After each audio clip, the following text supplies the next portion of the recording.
Ito po ay makapagbibigay ng boses sa Pilipinas upang makakapagbigay po ito ng pagkakataon upang makapaghubog ng mga pandaigdigang agenda or adhikain.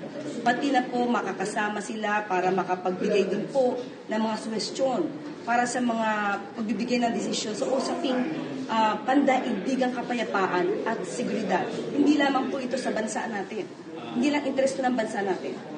Interest din po ito ng ating rehiyon. At hindi naman po yan. Ito po ay makakapag-angat ng ating kredibilidad upang mapakita natin na tayo'y leader para sa kapayapaan. At maliban po dyan, pati po ang pagiging, ang integridad ng Pilipinas upang gampanan ang kanyang tungkulin para mas lumawig pa ang pagtawag sa pandaigdigang kapayapaan. Hindi po yan kasi ang nakikita nila. So sabi nga po dito, nakadinig po natin na konti lang po ang magigain natin. Kahit paano, meron po tayong magigain.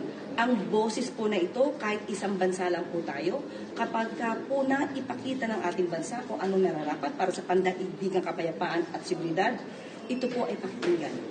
Kahit paano po yung boss na yan ay kailangan.